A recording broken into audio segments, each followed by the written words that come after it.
The Columbia Broadcasting System and its affiliated stations present Orson Welles and the Mercury Theater on the air in The War of the Worlds by H.G. Wells.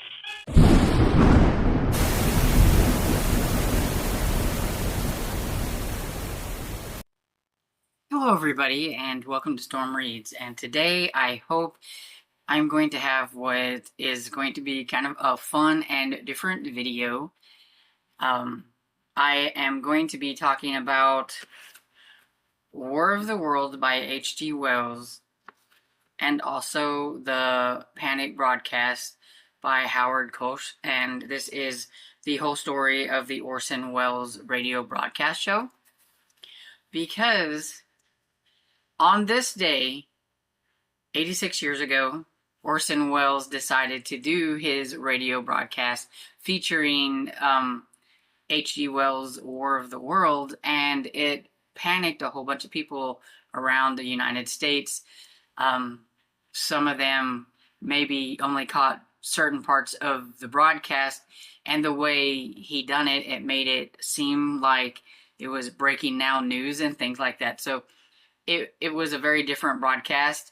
And so, yeah, so panicked a lot of people. And so I thought it would be fun, since October 30th, 1938 is when he did the broadcast, that I would make a video on October 30th this year and put it all together. I've never read War of the Worlds, and so I'm going to read the book. Then I'm going to listen to the broadcast, because you can get it on YouTube, and read the book about it and everything, that has all kinds of articles and everything about what was written about it and everything. This Howard guy, he is the guy who actually wrote the broadcast for Orson Welles. And so I think it'll be really interesting to get his take on things and kind of talk about, you know, how people panicked. And it also, I think, is going to probably have some things about, censorship and things like that. So it'll be kind of interesting. So that's what this video is going to be about. And if I do things the way I want to do them in my head, hopefully you will hear bits and pieces of the radio broadcast show throughout this and everything, so that you can kind of get a little glimpse of the broadcast and everything. But I would say, if you are interested in it, like I said, you could go and listen to it on YouTube. There's several different channels that have it and everything. So hopefully you will find this video interesting.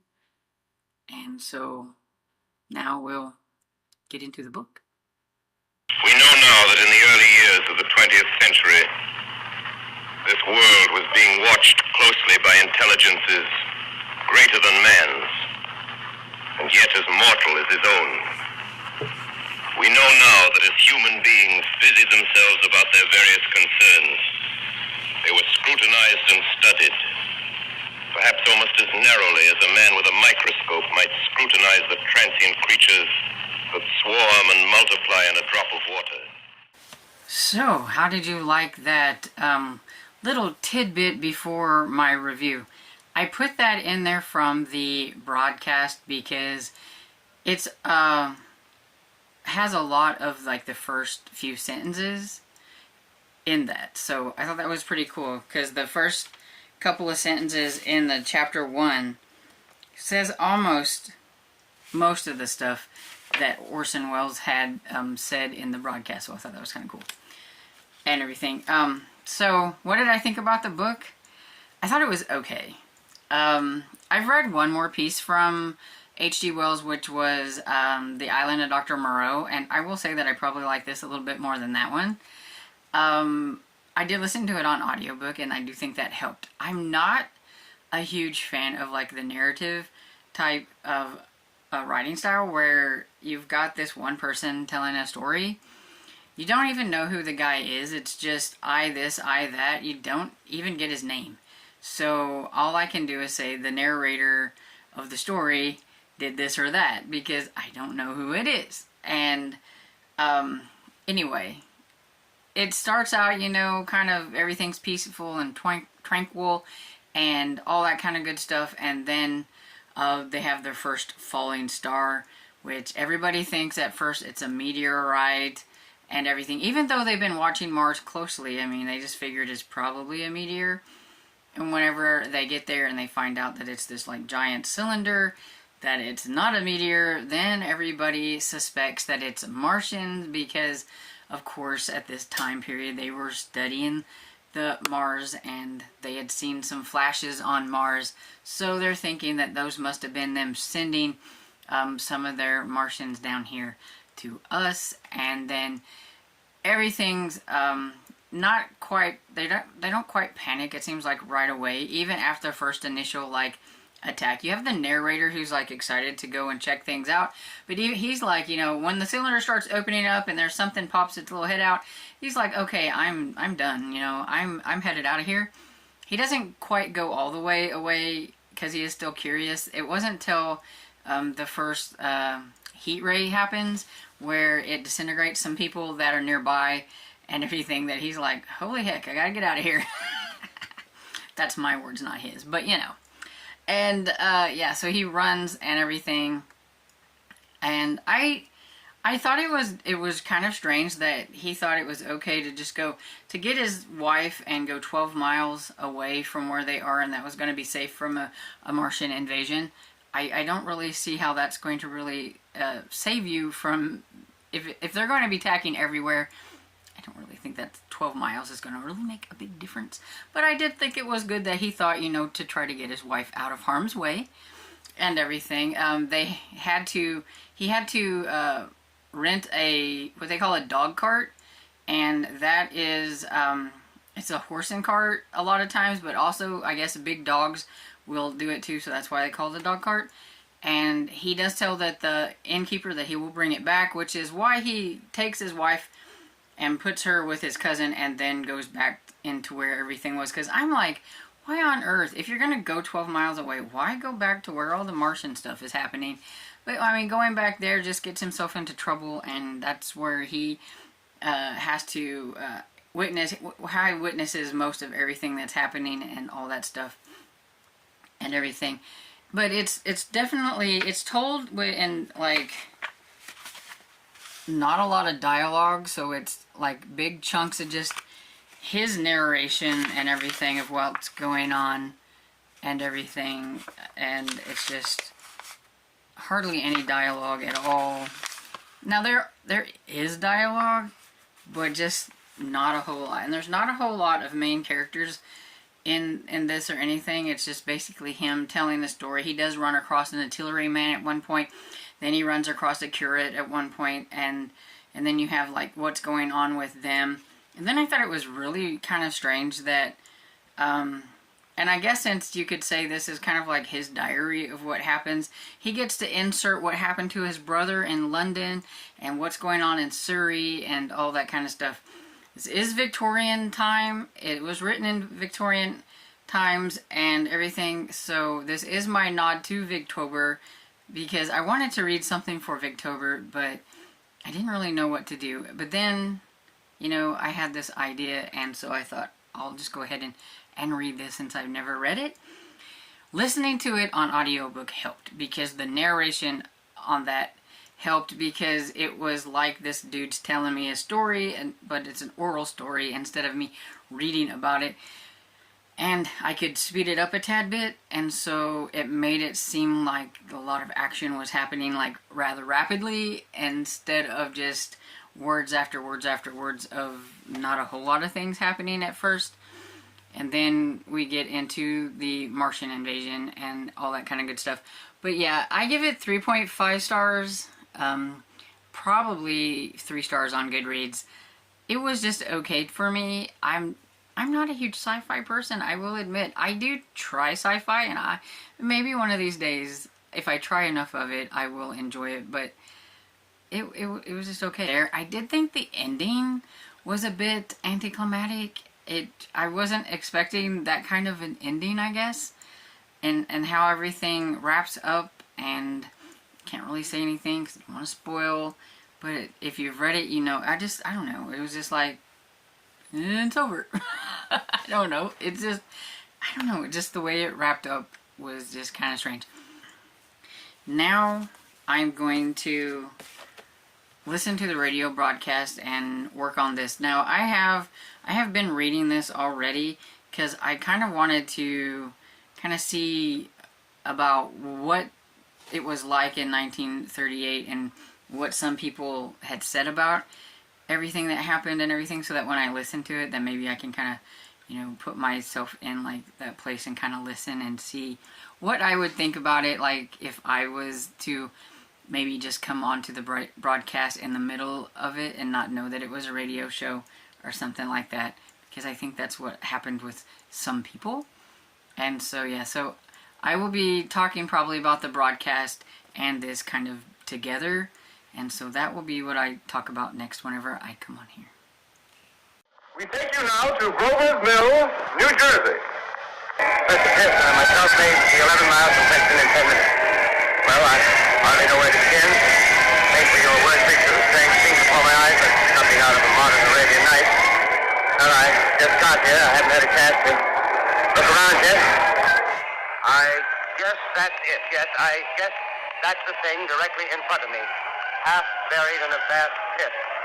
Must have struck with terrific force. The ground is covered with splinters of a tree. It must have struck on its way down. But I can see the object itself doesn't look very much like a meteor. So imagine it was 1938 and it's the day before Halloween. And you know that Orson Welles is going to be putting on a broadcast of the War of the Worlds. But maybe he did it in a way that made it feel so real that you forgot that it was a radio broadcast.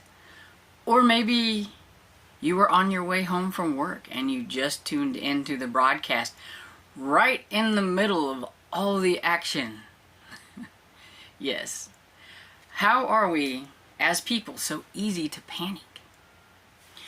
Well, in 1938, you've got to kind of think, like, you know, there was this looming war that was going to be, you know, quickly upon us. You know, people are watching what's going on in Europe. And you're also, like, just starting to get back from the Great Depression as well. And so then, you know, add an invasion from Mars. So, yeah, so I listened to the radio broadcast, and alongside that, I was reading Howard Koch, the Panic broadcast. It is the whole story of Orson Welles' radio broadcast show, and it has an introductory interview by Arthur C. Clarke, which was interesting because, you know, if Arthur C. Clarke just knew how we wouldn't ever be doing any of the things that he thought we might be doing in the 80s, and we still ain't done it.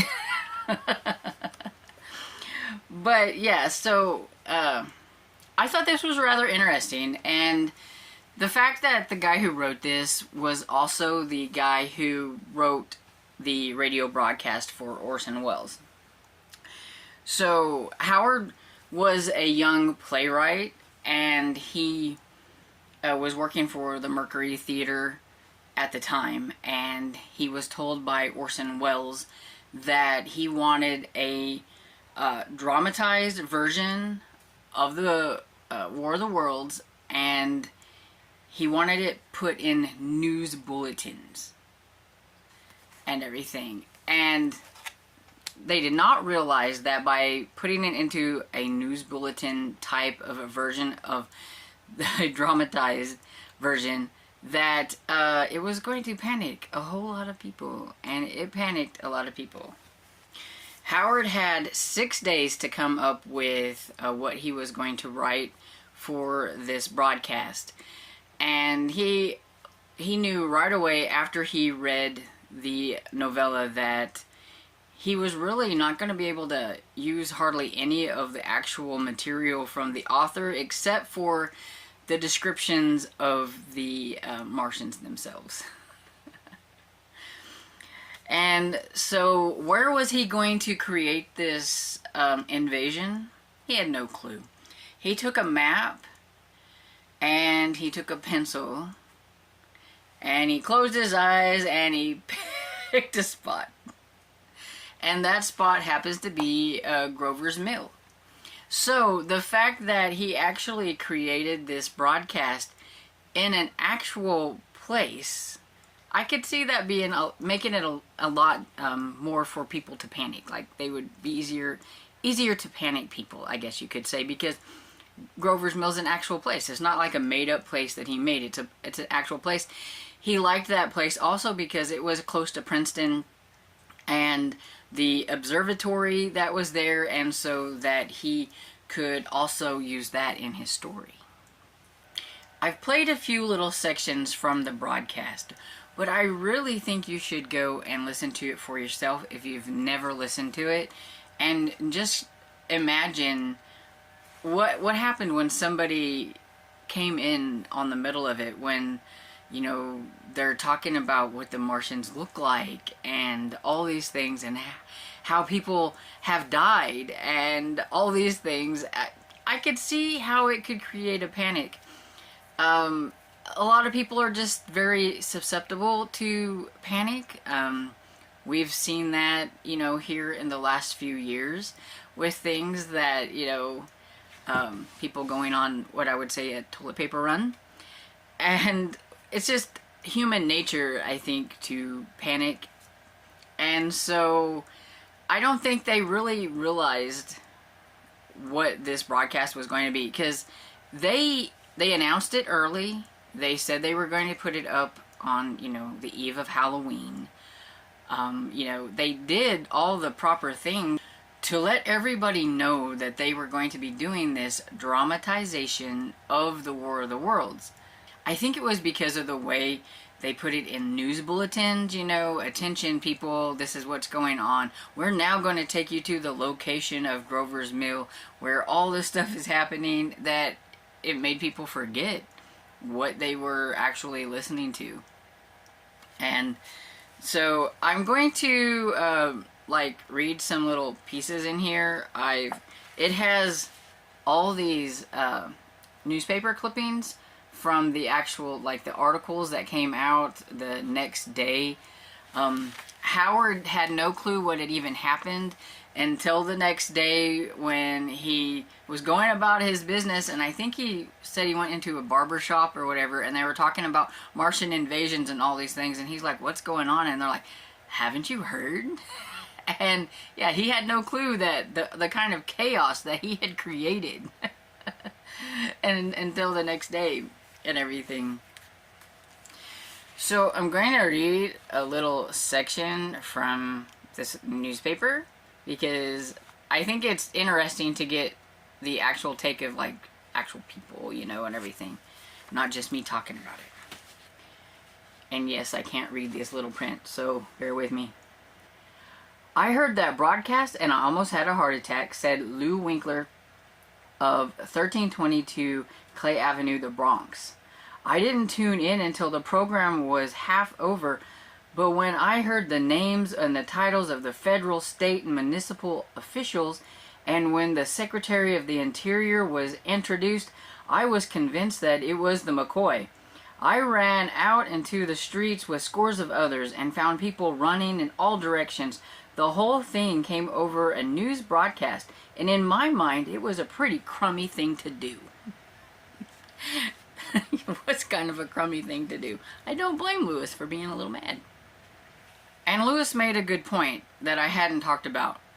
They actually used, you know, like the Secretary of, you know, this and that or whatever, the federal people, they're bringing out the military and everything, and using that kind of, you know, words and those branches and all that stuff when, you know, you are kind of on the brink of seeing another war happening and being, you know, afraid of the unknown and all that stuff, and thinking that, you know, there could be this Martian invasion. I don't think that was a very nice thing to do. During the broadcast and everything, they were flooded with telephone calls from on this switchboard of the radio station, the newspaper, and the police headquarters. Some radio stations reported an increase as much as 500% of their over the usual Sunday night volume. So people were panicking. And here is Orson Welles, and below here it says, "I had no idea."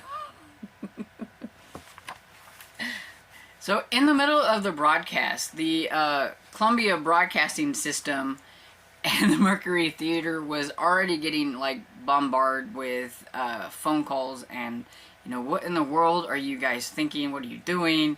And all that kind of stuff. And it says that the brunt of the publicity fell on Orson Welles. You know, even though this guy is the one that wrote it, he's the one that read what he wrote. I'm going to try to show you a few more of like the clippings. I don't know if you can read the headlines, but one of them says Mars Panic, useful by Hugh S. Johnson. And this one I think is talking about how it was interesting to find out how easy it was for people to panic and what they need to do about that, and like the social and the psychological things.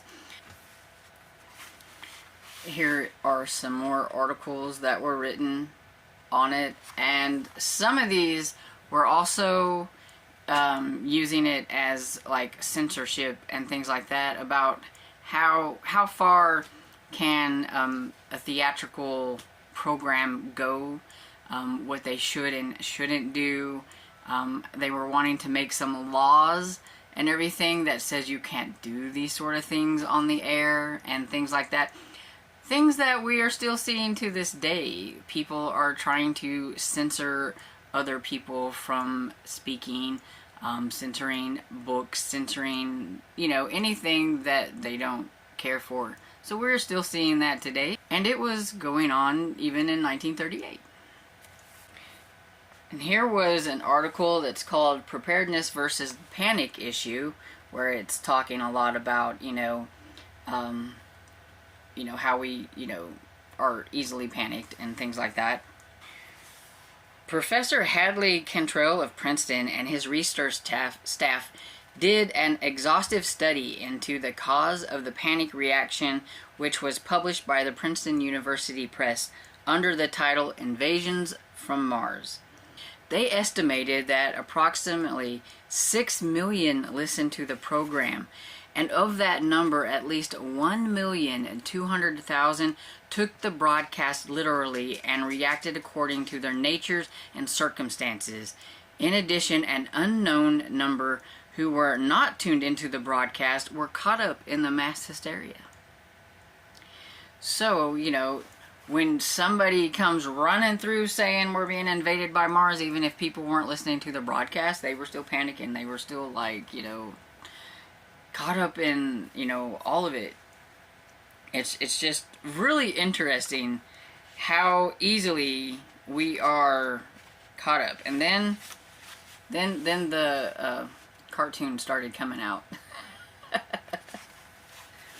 One of the things that I found interesting is the fact that Grover's Mill became a kind of tourist attraction. So I'm pretty sure that the people of Grover's Mill weren't really thinking that it was that great. And we've got some people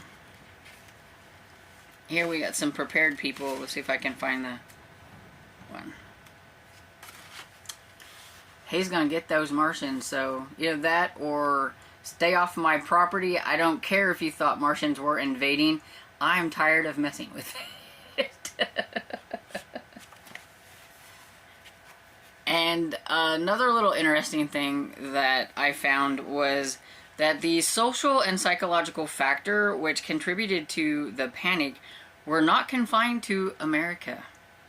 A year or so later, after our program, a radio production group in Lima, Peru, appropriated the play and translated it into Spanish and broadcast it to their countrymen And again, a panic occurred, but on a smaller scale, since there were fewer radios within broadcast range.